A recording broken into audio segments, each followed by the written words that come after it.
Shalom, this is Levi Shore. Welcome back to Swing of Torah. So we're going to do another hashtag Team Mashiach. Please, everyone join Team Mashiach. Please share the video if you like it.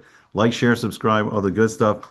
So we're going to talk about the amazing signs that the Zohar gives of the coming of Mashiach. And we're going to see that we're in this very special year of 5786, 2026, and this is a year where we have the great opportunity to see the coming of Mashiach. Okay, everything was frozen for a while. The whole country, the USA, was frozen, but Bezrat Hashem, it's starting to melt. It's starting to heat up. We're starting to, come out of the ice. And then I'm going to show you. We're going to talk about the potential war between the USA and Iran. Why there would be this war, possibly. Why this is a sign of the coming of Mashiach. And we're going to take a look at some of the awesome military strength and firepower that the USA has moved into the region to give everyone an idea of what's happening around Iran right now. And then we're going to revisit the incredible, appearance that we've been waiting for years now, the appearance of the Nova Star. Sometimes it's called the Blaze Star in the Corona, the Corona Borealis, which it means the Northern Crown. What an amazing, that's the star that shoots out from Yaakov. And I'm going to show you something very interesting. We could potentially see it on the 25th of Adar. Okay, that's coming up really soon. We're heading into Purim. We've just passed Tu B'Shvat, and now the mazel's really changing. And now we're heading into the two redemptions, the time of year of our redemption, the redemption of Adar, of Purim, the redemption of Nisan, Pesach, Passover, and Bezrat Hashem. If we really do it, if we dig down deep, hashtag Team Mashiach, we start learning Torah, doing teshuvah, doing the mitzvahs, acts of kindness, we could really see something miraculous this year, and we could see the coming of Mashiach. Okay, so we're going to get some great insight, excuse me, from the Zohar. So let's take a look. What is Yishmael's claim? Why are the Arab nations fighting so hard for Israel, the land of Israel? Why did they think they have a claim to it? And then we're going to see, like Iran, the Persian Empire, because they've adopted the religion of Yishmael, because they've adopted Islam, and there's a battle within Islam between Persia, between Iran and Saudi Arabia, like who is the leader, who's the leading nation of Islam. So there's a lot of tension in the world right now, incredible times, and all we have to do is just do the good stuff, learn Torah, mitzvos, acts of kindness, and we're going to see some incredible things. So let's jump in here to the Zohar, and let's see what's going on. All right, so this is very interesting. So this is talking about Yishmael's claim, right? And it says, and Avraham, so this is in, I believe it's in Parsha Vayera in the Zohar. And Avraham said, Abraham said, that Yishmael might live before you. So this was the special blessing that Avraham gave his son Yishmael. This is in Genesis 17:18.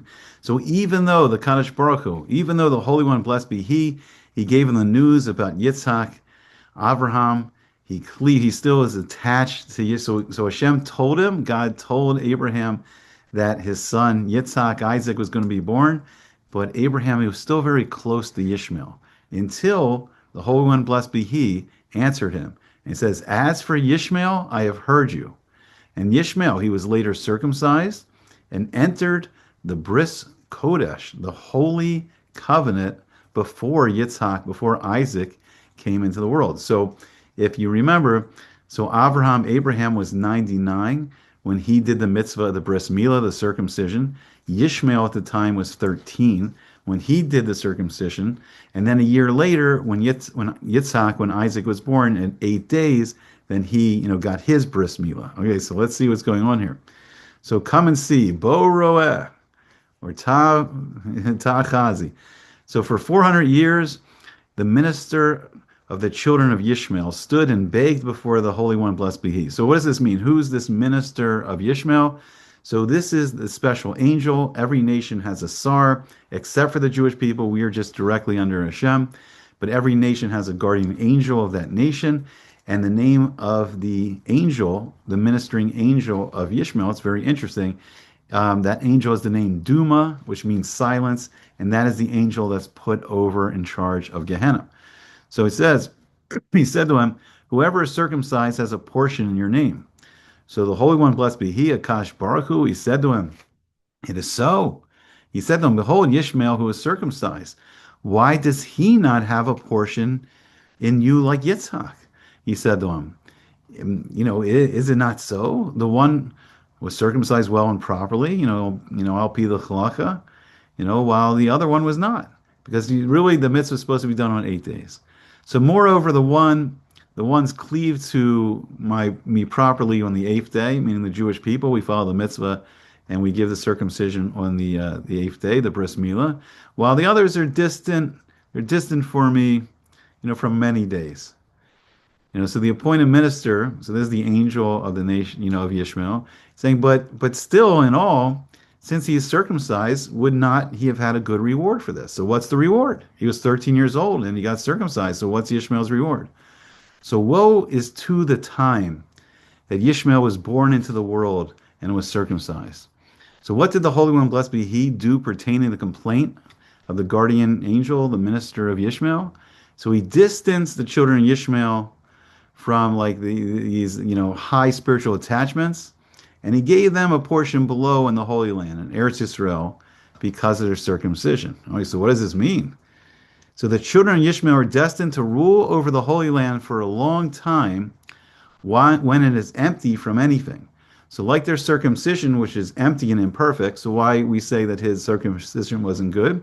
Because doing the mitzvah, the bris milah, entering into the covenant, means we agree to follow the 613 mitzvos of Hashem, written in the Torah. And Ishmael, his children, did not do that.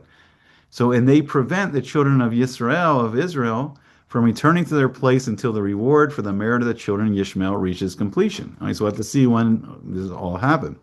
So the children of Ishmael will cause great wars in the world, and the children of Edom will gather against them, and will wage war against them, one on the sea, one on the dry land, and one near Jerusalem, near Jerusalem. And they will rule over each other, but the Holy Land, the Eretz HaKodesh, will not be given over to the children of Edom. All right, so I think we're about to see the first war of Edom and Ishmael, and this is going to be the war of the USA versus Paras, Persia, Iran, and we'll talk about why. And then this is very interesting. It says, at that time, a nation from the end of the earth will be roused against the evil Rome and will wage war against it for 3 months. Nations will gather there and will fall into their hands until all the children of Edom will gather against it from all the corners of the world. Then the Holy One, blessed be He will be roused against them. And this is the meaning, for Hashem has a sacrifice in Batra. This is from Isaiah 34:6. Now what's interesting is Batra is actually in modern day Iraq, and it's controlled by the U.S. military. And it's a huge oil refinery there. So, and afterwards is written that it might take hold of the ends of the earth. This is from Job 38:13. And he will destroy the descendants of Ishmael from the land and break all the powers of above. So there will not remain any power above over the eternal people, meaning Israel, except the power of Israel alone. And this is the meaning is Hashem is your shade, He's your shadow upon your right hand. It's from Psalms, Tehillim 121:5. All right, so I think we're going to go, let me just stop this share second here. And I want to take a look at some of the military assets the U.S. has moved over to the Middle East right now and around Iran. And it's a little confusing because right now they're in a negotiation with Iran. And what America is asking is the USA is asking that Iran completely, abandons their nuclear, weapons program, that they get rid of all their ballistic missiles, that they basically, stop supporting the proxies like Hamas, like Hezbollah, like the Houthis. And I don't think this is what Yishmael wants to do, what Persia, Iran wants to do. So what does this mean that like Yishmael was given the land of Israel while it was empty? So because Yishmael had his bris when he was 13, so I think I've estimated that he was given about 100 years of all 13 years, about 1,300 years to rule over the land of Israel when the majority of the Jewish people were not living in the land of Israel. And what's very interesting, in the year 636, the great Islamic conqueror, so Umar ibn al-Khattab, so he conquered Jerusalem. He conquered Jerusalem in 636. And then if we add on about 1,300 years, 100 years for each year that Yishmael, he was 13 when he got his circumcision, when he got the bris milah. So they would have taken them about 1936. So they rule over Israel for roughly, 1,300 years. And we saw there's like all these Islamic conquerors. Those brief periods where there was crusaders that had slight rule in Eretz Israel, but basically they were all Islamic conquerors, those great conquerors like Salah al-Din. And then the Ottoman Empire out of Turkey they were also, Islamic, right? So Yishmael and the religion of Yishmael, they ruled for about 1,300 years. So it doesn't seem like they got the full 1,300 because in 1917, that's when the British Empire during World War II and World War One, World War One, so they conquered Israel. And then General Edmund Allenby, like he famously walked into Jerusalem. He didn't ride on a horse or ride on a truck, but he walked in, and then the British conquered Israel and especially Jerusalem in 1917. So that really almost took them to 1936, and basically they had about 1,300 years of rule in the Holy Land, while the majority of the Jewish people weren't living there. Okay, so it does seem like we're up to this first war of Edom and Yishmael, the USA versus Iran, and the first great war is going to be on the water. And there's going to be a great naval battle. That's one of Iran's greatest strengths is their navy, and we're going to see the tremendous, tremendous military power of the U.S. military. So let's take a look at this, and then we'll talk about it. All right, let me bring it up on the screen here. Let me turn this around. Why is the Pentagon rushing to move a slow floating city halfway across the world at a burn rate of millions per day? In an era of stealth bombers that can strike anywhere on Earth in hours, why do we still rely on these massive assets? Moving a U.S. supercarrier from the South China Sea to the Persian Gulf isn't just a road trip. It is a logistical nightmare. We're talking about a massive operation that burns through more than $6.5 million every single day. But here is why they do it. A bomber strikes and leaves, but a carrier strike group stays. It parks 70 fighter jets off the coast of an adversary and leaves them there. It creates a no-fly zone that a bomber simply cannot maintain. But how exactly do U.S. attack operations and logistical support actually work? Part 1. The naval pivot. The chess pieces are moving.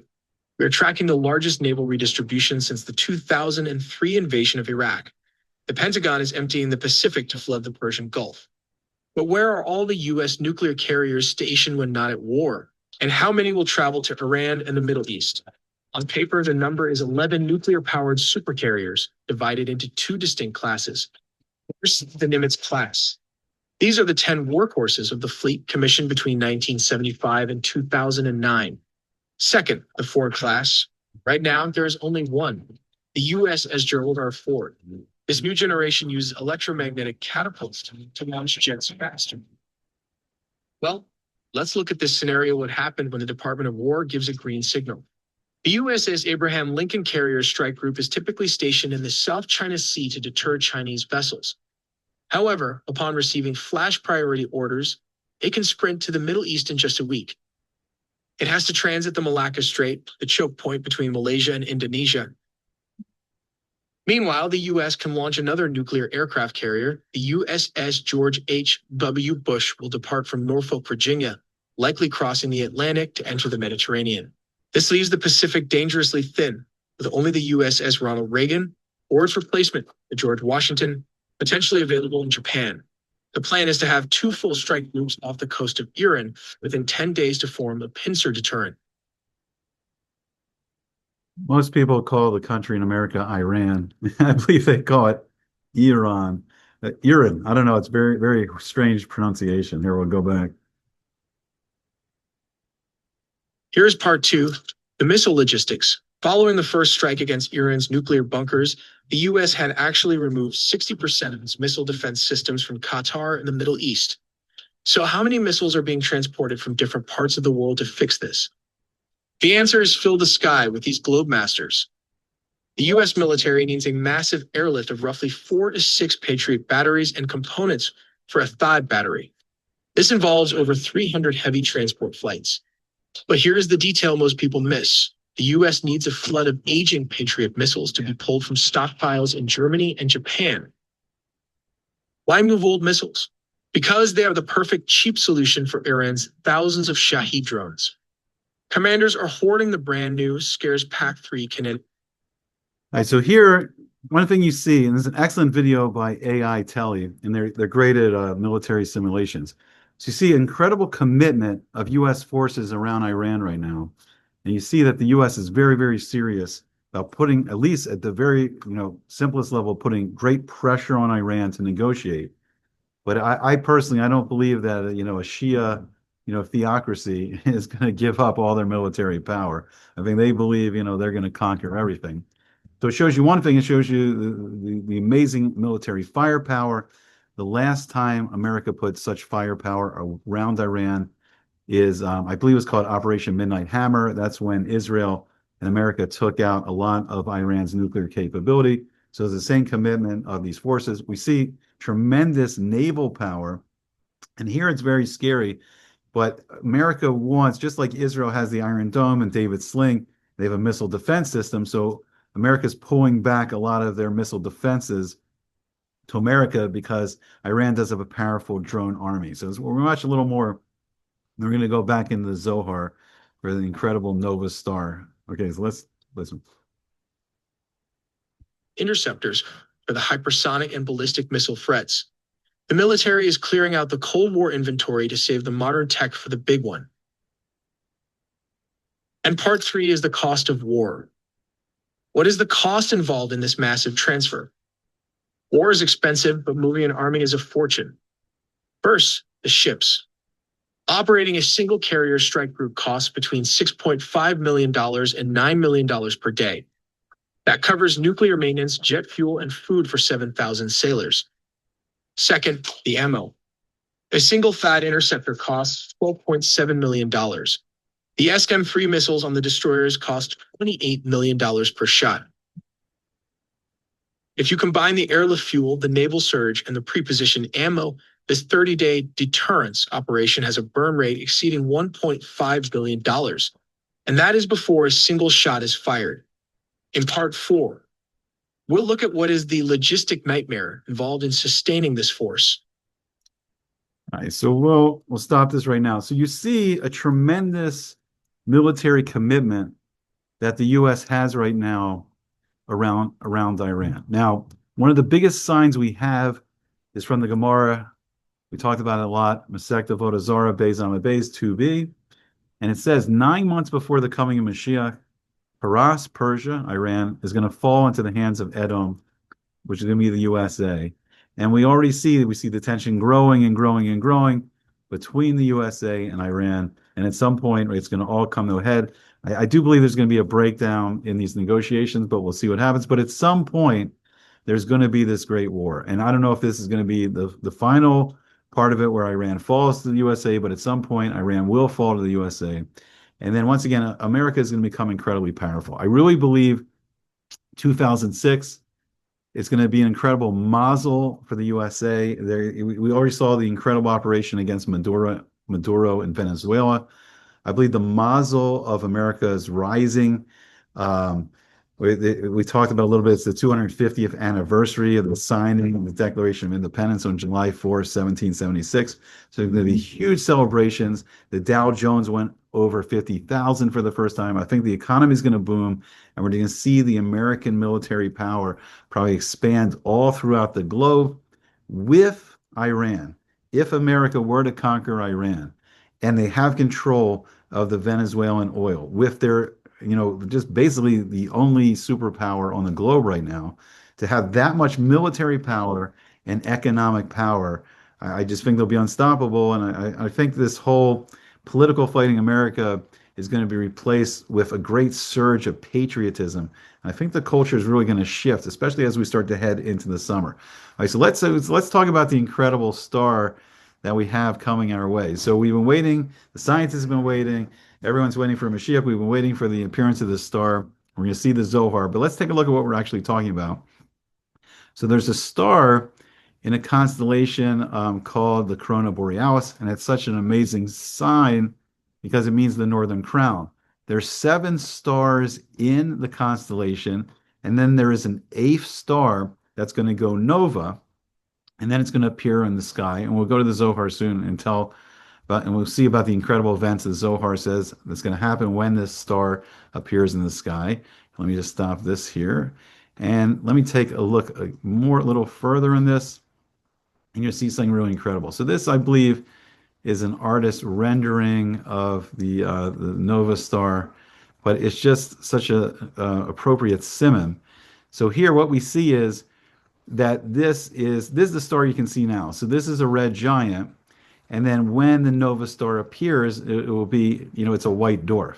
So what's happening now is it's drawing in hydrogen and maybe helium as nuclear fuel, and then when it has enough of the nuclear fuel, it's going to go nova. So whenever Hashem turns it back on, but then and then the white dwarf is going to become huge. It's going to become a nova, and then it's going to expand beyond the red giant, and it's just that simon of like the younger one eclipsing the older one, and these represent Yaakov as the white dwarf, and Edom, Esav, the red giant. And it will be, and whenever this is the time that Hashem's going to put the star in the sky, it's going to be a sign that this is the end of our Golus, this is the end of our exile, and this is going to be beginning of the kingdom, of the kingdom of Israel, the Malchus Yisrael. Okay, so let's put this away, and we're going to go into the Zohar here, and we're going to see incredible information about this sign, about this star. So it says here, let me bring it up on the screen here, and then we'll talk about it. So this is in the Zohar on Parsha Balak, and it's a very famous prophecy that was given to Bilam.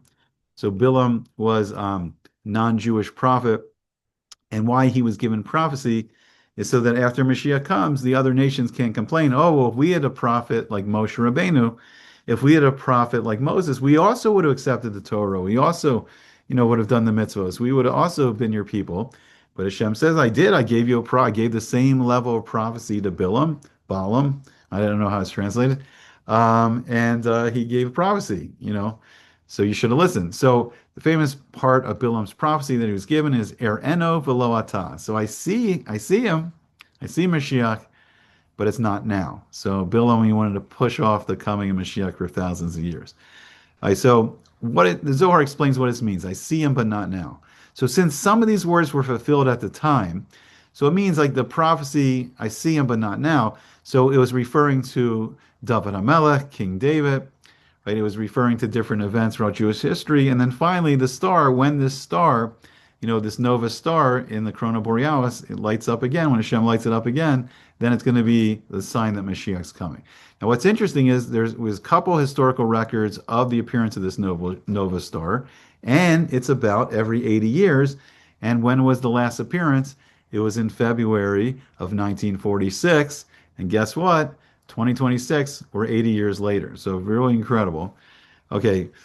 And some of it is left for Mashiach. So some of the prophecy was fulfilled with David HaMelech, King David, and some will be fulfilled with Mashiach. So we learned that Kadosh Baruch Hu, the Holy One, blessed be He, will build Yerushalayim. He'll rebuild Jerusalem. And this has been confused a lot too. What the rebuilding in Jerusalem means, not just the physical building of, like new homes and apartment buildings and making it very nice. Jerusalem's not rebuilt until the Beis HaMikdash, until the temple's rebuilt. It's not rebuilt, right? Until Hashem's house is there, it's nice. I mean, nice hotels, nice apartments, nice house. But until Hashem's house is there, it's not rebuilt. And that's what it generally means when the prophecy is talking about the rebuilding of Jerusalem. So and it says like Hashem says, I will show like one fixed star in the sky, and it's going to flash with like 70 starbursts. So there's going to be 70 starbursts that come out of this one nova star. Now, what's interesting about that is there's 70 core nations besides Israel, and this is going to be a sign to all 70 nations that Hashem is doing something. And it says in 70 solar flames in the Rakia in the heavens, and it will shine for 70 days. All right, very exciting. So let's go on here.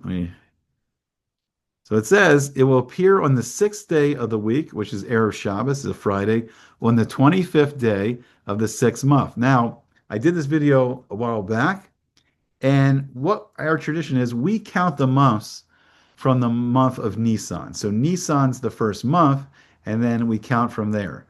Then the month of Tishrei is Rosh Hashanah. So on the first of Tishrei is Rosh Hashanah, and that's the new year. So we count the years from there. So I really, when I originally calculated this, I think I calculated it like maybe 2 years ago or so, or a year ago. But I was calculating it for the 25th of Elul because that's counting from Nisan. That's the 6th month from Nisan. So I got this idea last few weeks or so. And I was like, what if we tried counting from Tishrei? What if we tried counting from this Rosh Hashanah? And it's very interesting. So if you count 6 months from Rosh Hashanah, from Tishrei, it's Adar. And then I looked it up, and sure enough, like this 25th of Adar is going to be on Shabbos. So I believe like as you're heading from the sixth day, right, to the seventh day, and there's that sixth, seventh again, But if you're heading there, then it'll be on the 25th of Adar, and it's going to be this March 14th, 2026. So another very interesting thing is that on Purim this year, Hashem's going to put a blood moon in the sky, a red moon. It's a simon, that could be, there's already some war in the world, but it could be a sign of like great wars to come. And we're right on the verge, it seems, of this USA-Iran war. It's also very fascinating. It's Parsha Vayakel Pekude. Now, Vayakel is when the Melech, when we have the king, he every 8 years on Sukkot, he reads a portion from this Torah portion from Vayakel. So that's really fast. So it's something announcing the coming of Mashiach. It's one of the perfect parshas to announce. So the star would appear on that day and will disappear on the seventh day. It will disappear on Shabbos. So I counted 70 days, and it matches up. It's pretty wild. So 70 days later is the 7th of Sivan. That's Shabbos. It will be May 23rd, 2026, and this is the second day of Shavuos. Now, this is really wild. We're talking once again about this 6-7 thing, that's going around. So there's a great machlokas in Masechta Shabbos, Rebbe Yossi and the rabbis. Rebbe Yossi said that the original, the Matan Torah, the giving of the Torah, everyone agrees that it was on Shabbos, the seventh day of the week. But Rebbe Yossi says it was on the 7th of Sivan. The rabbis hold that it was on the 6th of Sivan, and we celebrate Shavuos on the 6th of Sivan. But we're in Chutz La'aretz, we're outside the land of Israel, so we celebrate 2 days of Yom Tov for the holiday of Shavuos. So this is going to be on the 7th of Sivan. That's 70 days later. We're going to see all the incredible things that are going to happen. So on the very first day, so on this first day, which will be the 25th of Adar, which will be March 14th, it's going to be seen in Rome. In the city of Rome, they'll see this nova star in the sky. And it says, on that day, 3 lofty walls of that city will fall, and a mighty palace will be overthrown. And I believe this is talking about the Vatican City, and the Vatican itself. Now, very interesting that the Zohar is using this language of 3 walls falling down. Because why is that so important? Because on Tisha B'Av, General Titus at the time, and his father was Emperor Vespasian, on Tisha B'Av, the 9th of Av, they destroyed the second temple and they knocked down 3 walls. They left the western wall standing. Eventually, I believe that was knocked down, I think, by Emperor Hadrian.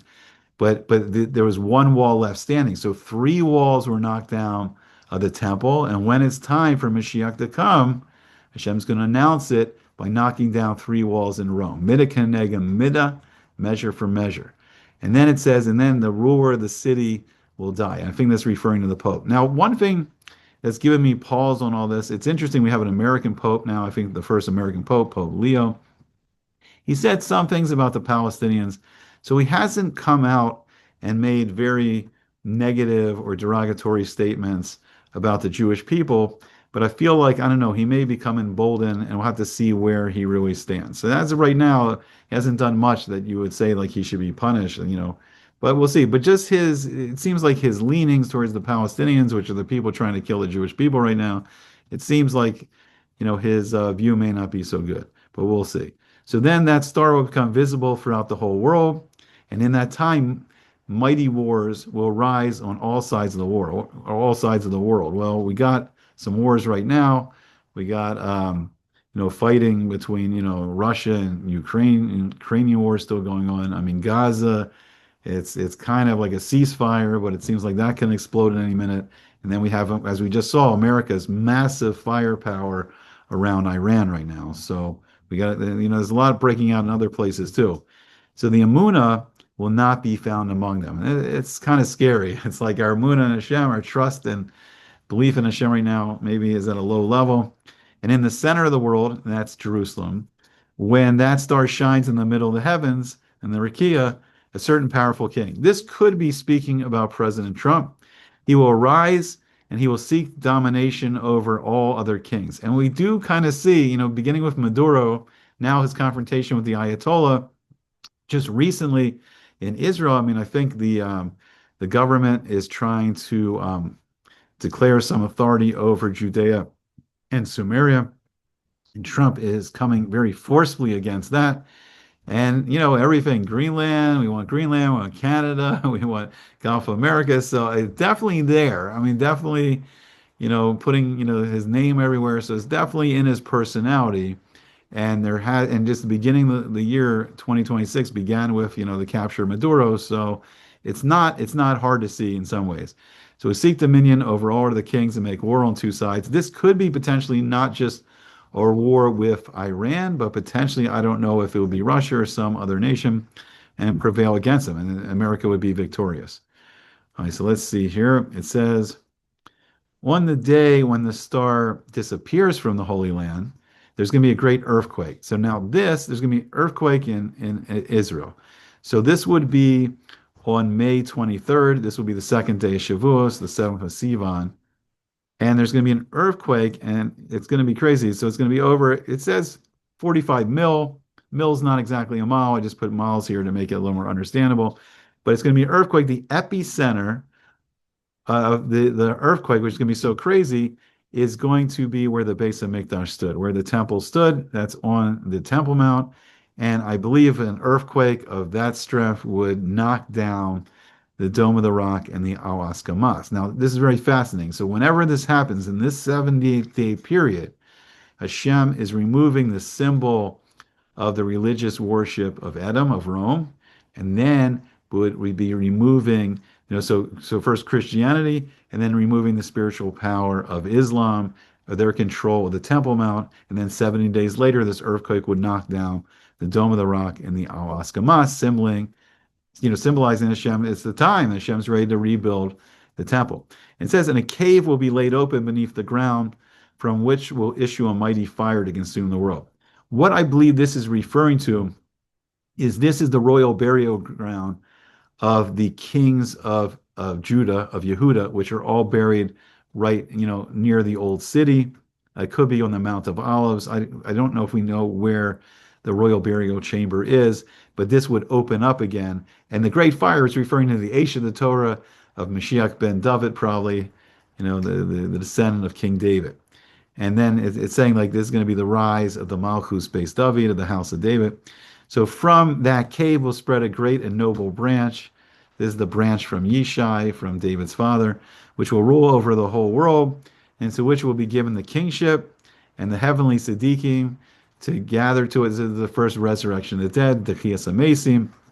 This is the return of Eliyahu and Navi, Elijah the prophet, and Moshe Rabbeinu, Moses, and great other Siddiqim that will be resurrected in that first resurrection of the dead. Mankind will then suffer one tragedy after another, and the enemies of Israel will prevail. But the Ruach, the spirit of Mashiach, will rise against them and destroy the sinful Edom and burn in fire the land of Seir. So it is written, in Edom will be a possession, Seir will also be a possession of his, which were his enemies, while Israel does bravely. And this is referring to the pasuk. I think it says, let's see if I can find it. It says like the Mashiach. So ve'alu Mashiach lahar, Har Tzion. So the two messiahs, the two saviors, Mashiach ben Yosef and Mashiach ben David, they go up to the Temple Mount and they judge Har Seir. And then, Hashem says like Hashem's name, Hashem is one, and his name is one. The world will recognize the unique, infinite God, Hashem, right? That there's only one God that's created everything. It says, in that time, HaKadosh Baruch Hu, the Holy One, blessed be He will raise the dead of His people, the Techiyas Amesim, the resurrection of the dead, and death will be forgotten of them. So Rebbe Abba said, why is it written, for in joy you will go out? This is from Isaiah 35:12. Because when Israel goes out from captivity, the Shekinah will go out with them and they with her. All right, very, very exciting stuff. So there's great potential in this year, but we have to do stuff. We can't just sit around waiting. It's not a TV show. It's not a Netflix, Netflix series. We have to get in the game. So that's why hashtag Team Mashiach. Let's get in there. Let's learn Torah. Let's spread the Torah. Share Torah videos you like or just Torah teachings you like. Hashtag Team Mashiach. Let's do the mitzvahs. This is Parsha Mishpatim. Surat Hashem. I'm going to put another video out soon. We're going to learn all about the amazing mitzvahs in this week's Parsha. Acts of kindness for sure. And we're going to just start warming up this cold, cold winter. We got spring on the way. We got Purim coming. And once the month of Adar comes in, we increase our simcha, marbis simcha, when Adar enters. So we got great things to look forward to. We got a Purim, we got a Pesach, a Passover. Let's do it. We've been in this gulf way too long, this exile. Let's end it. Let's see the coming Mashiach. All right, like, share, subscribe, give me your comments, all the good stuff. Hope to see you back again soon on Sweet and Good Torah. All the best.